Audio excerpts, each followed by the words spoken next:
Hello friends, तो आज हम करने वाले हैं R D Sharma chapter 3 exercise 3.8 का क्वेश्चन नंबर 11 जो कि है बोर्ड एग्जाम में आया गया क्वेश्चन। तो आइए पहले इस क्वेश्चन को देखते हैं। 16 years ago at the time of marriage Ajay was 5 years elder to his wife. The present ages of the wife and Ajay are in the ratio 8:9. Find their ages at the time of their marriage. तो ये question हमें ये बोलना चाहता है कि आज से 16 साल पहले जब अजय और उसके वाइफ की मैरिज हुई थी, शादी हुई थी, तब अजय अपनी वाइफ से 5 साल बड़ा था। और अब बोल रहे हैं कि जो उनकी जो प्रेजेंट एजेस है वाइफ और अजय की, वो 8:9 के रेशियो में है। तो बोल रहे कि उनकी एजेस फाइंड करिए जब उनकी शादी हुई थी, मैरिज के टाइम की एजेस फाइंड करनी है, उम्र ढूंढनी है। तो मैं बोलना चाहता हूँ, आपने इस क्वेश्चन को यूट्यूब पे कई जगह से समझने की कोशिश करी होगी और आप ज़रूर कंफ्यूज हुए होंगे, पर चिंता मत कीजिए, मैं आपको इस क्वेश्चन को बहुत क्लियरली समझा दूंगा कि आप कंफ्यूज नहीं होंगे। और एक और बात, इस क्वेश्चन का आर डी शर्मा में आंसर गलत दे रखा है, तो हम सही आंसर ढूंढते हैं। चलो क्वेश्चन शुरू करते हैं। तो सबसे पहले लेट करते हैं। लेट अजय प्रेजेंट एज को क्या लेट करेंगे, एक्स। अब wife, his wife present age equals to y. Present age let की हमने, ओके। अब आइए इक्वेशन बनाते हैं। 16 years ago, 16 साल पहले, मतलब x माइनस 16 y माइनस 16। जैसे जैसे क्वेश्चन में बोला है हमें बस वैसा ही करना है। इन्हें बोला Ajay was 5 years elder to his wife. Ajay 5 साल बड़ा था, तब इक्वेशन को इक्वल करने के लिए हम वाइफ में 5 प्लस करेंगे।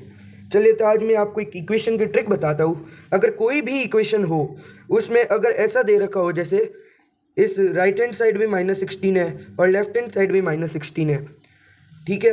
और जैसे अब राइट हैंड साइड भी -y है, लेफ्ट हैंड साइड भी -y है, ठीक है। दोनों इक्वल होने चाहिए, यहाँ तक कि साइन भी अगर ऐसे हो +5 और एक -y, तो भी ये कंसिडर नहीं होगा।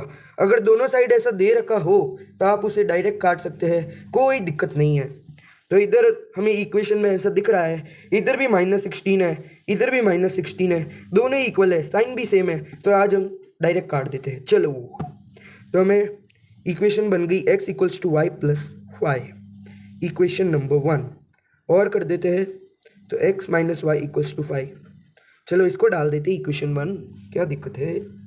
आइए अब अगला दे रखा है, the present ages of the wife and Ajay are in the ratio 8:9।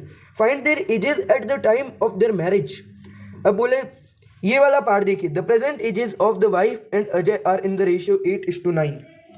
Present ages, okay. तो इस पार्ट को बनाते हैं। चलो, पहला बोला present ages of wife, wife को लिया तो वाई। अब जाहिर सी बात है कि अगर क्वेश्चन रेशियो में दे रखा है, तो जो लीनियर इक्वेशन बनाते हैं अपन, तो जब भी कोई भी क्वेश्चन आए रेशियो में, तो आपको उसमें फ्रैक्शन में ही रखना है, ओके। ये बात आप पूरे चैप्टर में अप्लाई कर दीजिए।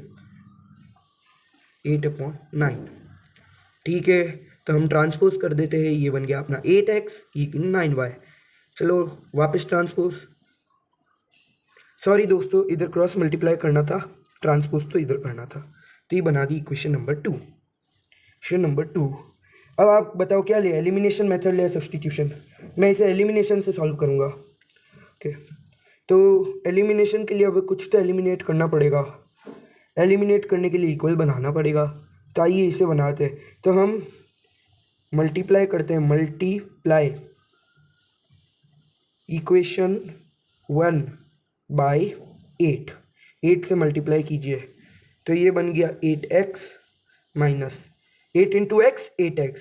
अब 8 इंटू वाई कितना होता है, 8y, और 8 इंटू 5 40, ठीक है। को 8 से कर दिया। अब नीचे ये इक्वेशन लिख दीजिए, 8x minus 9y equals to 0। 0 हो गया, ओके। अब एलिमिनेट करना है, मैं x को एलिमिनेट करूँगा, तो ओके। तो हम पहले साइन चेंज कर देते हैं, माइनस कर दिया, प्लस कर दिया, और 0 का कोई साइन नहीं होता है, इसलिए कुछ भी नहीं करना है। तो हम इसे बेसिकली सब्ट्रैक्ट कर रहे हैं, सब्ट्रैक्ट, ओके। तो चलो 8x से 8x कट गया, और -8y प्लस 9y, तो क्या बचेगा y, क्योंकि बड़े वाले का साइन पॉजिटिव है, ओके। y equals to 40। तो y कितना आ गया 40। अब अपने को निकालना है x, तो x minus y equals to 5, equation 1। तो हम पुट करेंगे y equals to 40 in equation 1। Okay किया। अब x minus 40 is equals to 5, transpose किया, x equals to 40 plus y is equals to 45। तो x हो गया इक्वल्स टू 45 और y हो गया इक्वल्स टू 40। अब हमें बोला है कि मैरिज के टाइम की एज फाइंड करनी है। तो मैरिज आज से कितने साल पहले हुई थी? बोलो 16 साल। चलो अब आप इसमें समझ नहीं आ रहा है तो आप अपने मम्मी पापा को ही ले लीजिए। जैसे मान लो अभी आपके पापा 35 साल के हैं और आपके पापा की मैरिज 15 साल पहले हुई थी। तो कोई आपसे बोले कि आपके पापा की मैरिज 15 साल पहले हुई थी और आपके पापा 35 साल के हैं, तो आपके पापा की एज क्या होगी? तो आप सिंपली 35 में से 15 माइनस कर देंगे और कहेंगे 20 साल की उम्र में। तो वैसे ही सिंपली इधर करना है। तो आप मैरिज एज निकालने के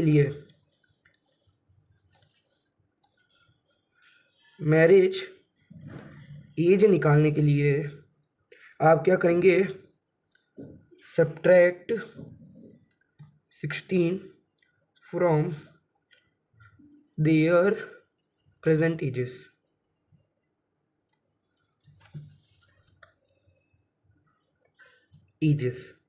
ओके, तो आइए कर लेते हैं। तो पहला है मैरिज एज, तो पहला है x equals to 45 minus 16 equals to 45 minus 16 कितना होता है? तो बोल दीजिए 29 years. Okay, y equals to 40 minus 16 equals to 24। तो ठीक है, तो अजय की एज क्या हो गई? तो बोल दीजिए अजय की एज हो गई है 29 ईयर्स और वाइफ की एज हो गई है 24 ईयर्स। तो यही इसके करेक्ट आंसर है। अजय की एज 29 ईयर्स है, वाइफ की एज 24 ईयर्स है। तो सिंपली देखो हुआ क्या है, हमने पहले इनकी प्रेजेंट एज निकाली जिसमें हमने इसको x माना, वाइफ की एज को y माना, फिर इक्वेशन बनाई, काटा कुटी करी, सॉल्व कर दिया। तो पहली इक्वेशन अपनी निकली x minus y equals to 5, equation 1। अब उसके बाद हमने दूसरी इक्वेशन बनाई और क्रॉस मल्टीप्लाई किया, ट्रांसपोज किया, इक्वेशन 2 बना दी। फिर एलिमिनेशन करने के लिए पहली इक्वेशन को 8 से मल्टीप्लाई किया, उसके बाद ये 8x दोनों में इक्वल आ गया, एलिमिनेट कर दिया तो y इक्वल्स टू 40 निकला। उसके बाद फिर वैल्यू रखी, कोई भी इक्वेशन ले लो उसमें वैल्यू रख दो। मेरे को पहली इक्वेशन ज़्यादा इजी लगी, मैंने उसमें रखी वैल्यू तो मेरे को x की वैल्यू मिल गई। मैंने इक्वेशन 1 में किसकी वैल्यू रखी? बोलो y की रखी, तो मेरे को किसकी वैल्यू मिली? बोलो x की मिली। अब हमने उनकी दोनों की प्रेजेंट एज निकाली थी, तो अब हमसे पूछा था मैरिज की एज फाइंड कीजिए। तो भाई मैरिज तो 16 साल पहले हुई, तो मैरिज की एज निकालने के लिए दोनों में से 16 माइनस कर देंगे। तो कर दिया मैंने, निकल गई दोनों की मैरिज की एज। तो मैरिज की एज क्या निकली? तो बोलो अजय की एज 29 ईयर्स, वाइफ की एज 24 ईयर्स। क्यों? क्योंकि x की वैल्यू 29 थी और हमने अजय को x लेट किया था, और y की वैल्यू 24 थी और हमने वाइफ को y लेट किया था।